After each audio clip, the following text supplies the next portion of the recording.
Hello అండి, welcome back to my channel. ఎలా ఉన్నారండి? అందరు బాగున్నారా? మేమైతే చాలా బాగున్నాం. కొత్తగా మన ఛానల్ని చూస్తున్నట్టయితే ప్లీజ్ లైక్ చేయండి, షేర్ చేయండి, సబ్స్క్రైబ్ చేసుకోండి. ఇవాళ మరొక మంచి వీడియోతో అయితే మేము ముందుకు వచ్చేసాను. ఇది అందరికీ చాలా యూస్ఫుల్ అవుతుంది. కాకరకాయ అంటే చాలామందికి ఇష్టం ఉంటుంది, కానీ అది తినని వాళ్ళు చాలామంది అంటే ఇష్టం ఉండదు.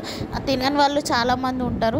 ఎందుకంటే చేదుగా ఉంటుంది, మాకు నచ్చదు అది ఇదని. కొంచెం కూడా చేదు లేకుండా మీకైతే ఒకసారి ట్రై చేసి చూపిస్తాను. చూడండి, గుత్తి కాకరకాయ కూర నేనైతే ఒకసారి ట్రై చేశాను. మీరు కూడా ఒకసారి ట్రై చేయండి. నేను కూడా ఫస్ట్ టైం ట్రై చేశాను, సూపర్గా వచ్చింది. మీరు కూడా ఒకసారి ట్రై చేయండి. ఏంటంటే ఫస్ట్ మనం కాకరకాయలని కొంచెం ఒక సైడ్ మనం మిరపకాయ బజ్జీ వేసుకునేటప్పుడు ఒక సైడ్ ఎట్లా చీరక పెట్టుకుంటామో అట్లనే కాకరకాయని కూడా ఒక సైడ్కి చీరక పెట్టేసుకొని దాంట్లో ఉన్న గింజలన్నీ అంతా తీసేయాలి. ఆ గింజలు పాడేయకూడదు. ఆ గింజలు ఇష్టం లేని వాళ్ళు కూడా ఉంటారు. ఆ గింజలు చాలా బాగుంటాయి, చాలా టేస్ట్గా ఉంటాయి. మీకు నచ్చవు, ఒకసారి వేసి చూడండి. కొంతమందికి నచ్చవు, ఒకసారి వేసి చూడండి, చాలా బాగుంటుంది. నేనైతే గుత్తి కాకరకాయ కర్రీ అయితే చేస్తున్నాను. కాకరకాయలలో కొద్దిగా పసుపు ఉప్పు అయితే వేసేసి మంచిగా కాకరకాయలను ఒక 10 నిమిషాలు అట్లా పక్కకు పెట్టేస్తే కాకరకాయలో ఉన్న కొంచెం చేదుదనం ఏమన్నా ఉన్నా కూడా వచ్చేస్తుంది. సో గుత్తి కాకరకాయలకి మసాలా స్టఫ్ ఏమేమి వేస్తున్నానంటే నేను ఉల్లిగడ్డ, జీలకర్ర, పప్పులు, మినపప్పు, జీలకర్ర, ఉల్లిగడ్డ, ఆవాలు ఇవన్నీ వేసేసి అయితే మిక్సీ అయితే పడుతున్నాను స్టఫింగ్కి. మళ్ళీ ఇంకా అందులో ఏంటంటే కొద్దిగా సాల్ట్ కూడా వేసుకున్నాను. పచ్చిమిరపకాయలు కూడా వేసుకోవాలి, కొంచెం కారంగా ఒక 2 అట్లా కొంచెం పచ్చిమిరపకాయలు వేసుకోవాలి, కారం యాడ్ చేసుకోవాలి. చూడండి,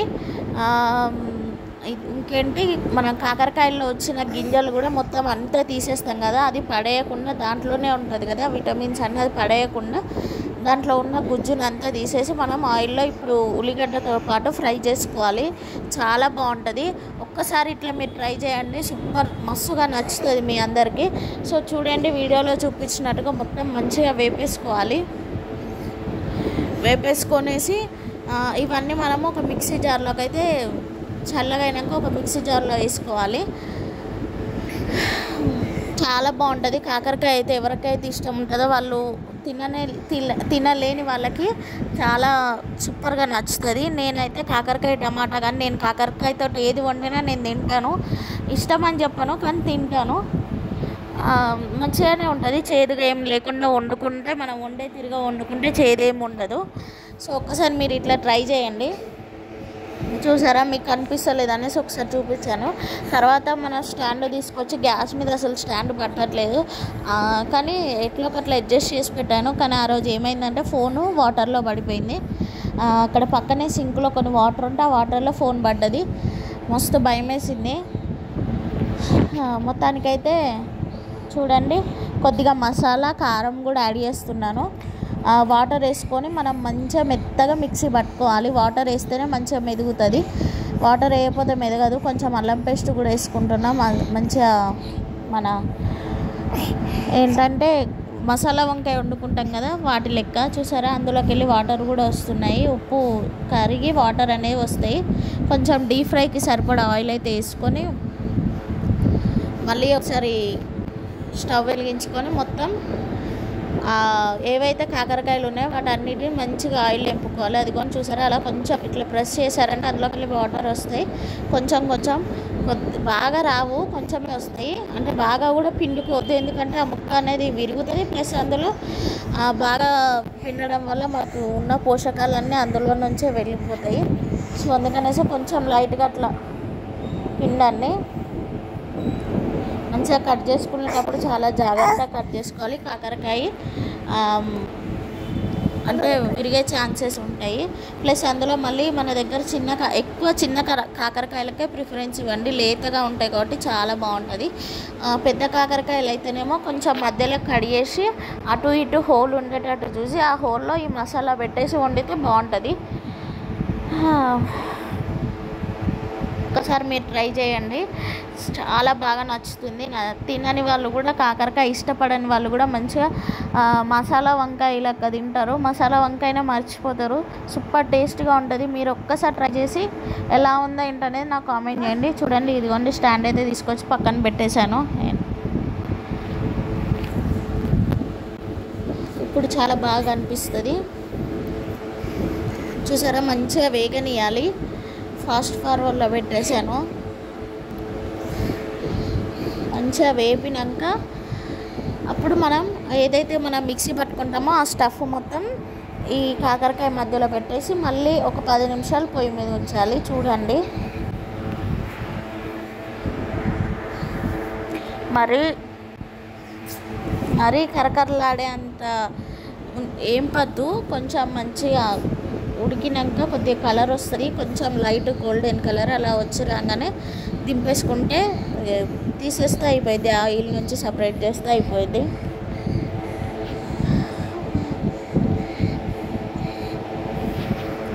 మనము ముందుకు అదే మీదికి కిందికి అనుకుంటూ ఉండాలి ఓకే, ఎందుకంటే కింద అడుగు అంటుకపోతే. నేను ఆయిల్ కొంచెమే వేసాను, డీప్ ఫ్రైకి సరిపడా, మళ్ళీ ఆయిల్ అంతా చేదు అయిపోతుంది కదా అన్నీ.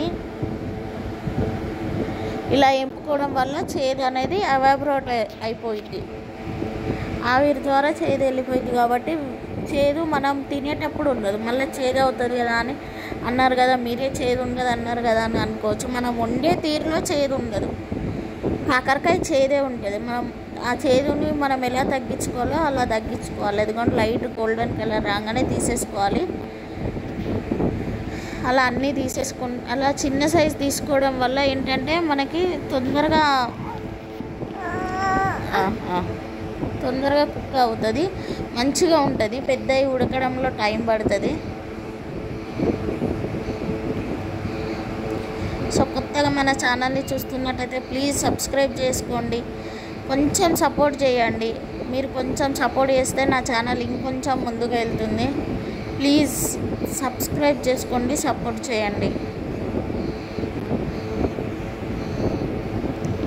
చిన్న ఛానల్స్ని సపోర్ట్ చేస్తేనే, నేను ఎన్నోసార్లు ప్రతి ఒక్క వీడియోలో చెప్తూనే ఉంటాను, చిన్న ఛానల్స్నే సపోర్ట్ చేస్తే వాళ్ళు గుర్తించుకుంటారు. పెద్ద ఛానల్స్లో సపోర్ట్ చేయడం వల్ల వాళ్ళు గుర్తించుకుంటారంటే వాళ్ళకి చాలామంది ఉండడం వల్ల మీరు అందులో గుర్తుపట్టలేరు. సో చిన్న ఛానల్ని సపోర్ట్ చేయండి. చూసారా, అదిగోండి స్టఫ్ని మంచిగా మెత్తగా తీసుకొని, అదిగోండి కొంచెం తీసుకొని కొద్దిగా అందులో మొత్తం పెట్టేసుకోవాలి. మళ్ళీ స్టఫ్ మిగిలింది కదా ఏం చేయాలి అని అనుకోవద్దు, మొత్తం అదే మనం చూపిస్తాను నేను. చూడండి,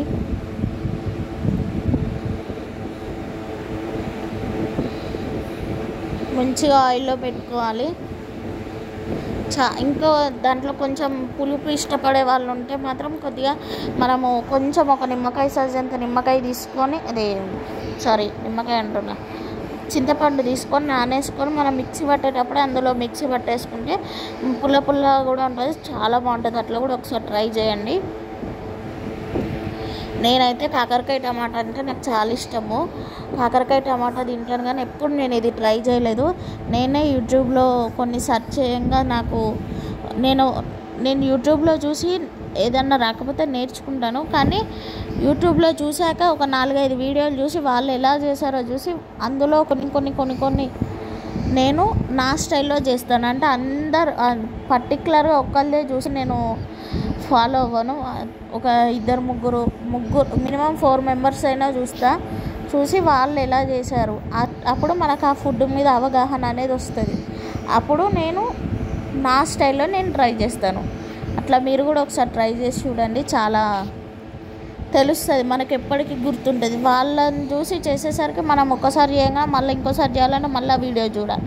అందుకని అట్లా కాదు, 4 వీడియోలు చూస్తే మనకు అది గుర్తుండిపోయింది.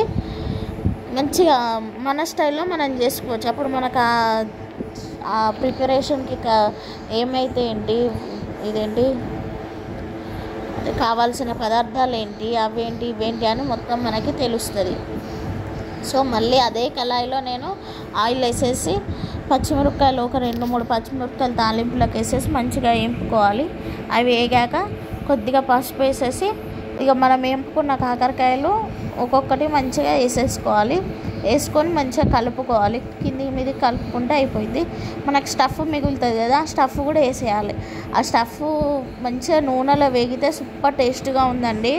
అబ్బా ఎంత బాగుందో ఆ స్టఫ్ అయితే. ఇప్పుడు వాయిస్ ఓవర్ ఇస్తా అంటే కూడా ఇట్లా మంచిగా స్టఫ్ కోసం ఇంకా కాకరకాయల కన్నా కాకరకాయలో ఉన్న స్టఫే మసాలానే సూపర్ టేస్ట్గా ఉంది. ఆ అన్నంలో కొంచెం స్టఫ్ కర్రీ వేసుకొని ఒక్కొక్క అన్నం ముద్ద పెట్టుకుంటే కాకరకాయ కొరుకుంటే చాలా బాగుంది. చూడండి, మొత్తానికైతే ఒక 5 నిమిషాలు అట్లా మూతేసుకుంటే అదిగో నూనె అంతా మంచిగా కూర అంతా మంచిగా మగ్గింది కాకరకాయలు అందులో నూనెలో. చూసారా, ఒకసారి కింది మీది కలుపుకొని మళ్ళీ మూతేసుకోవాలి. మళ్ళీ ఒక 5 నిమిషాల తర్వాత మళ్ళీ చూసేసి స్టవ్ ఆపేసుకుంటే అయిపోయింది. చూసారా ఎంత కలర్ఫుల్గా ఉందో. ఒక్కసారి మీరు ట్రై చేయండి, చాలా బాగుంటుంది. కంపల్సరీ మీకు నచ్చుతుంది. చూసారా, కొంచెం వేడి అన్నంలో కొంచెం కాకరకాయలో ఉన్న స్టఫ్ తీసుకొని ఆ స్టఫ్ని కలుపుకొని ఈ కాకరకాయ ముక్క పెట్టుకుంటే చాలా బాగుందండి. మస్తు ఉంది. మంచిగా ఒక 2 డేస్ అన్నా ఖరాబ్ కాకుండా చాలా బాగుంటుంది. ఫ్రిడ్జ్లో అయితే ఒక 4-5 డేస్ అయినా ఉంటుంది. ఒక్కసారి మీరు ట్రై చేయండి, కంపల్సరీ మీకు నచ్చుతుంది. నచ్చితే మాత్రం వీడియోని లైక్ చేయండి, షేర్ చేయండి, సబ్స్క్రైబ్ చేయండి. Thank you for watching. Bye.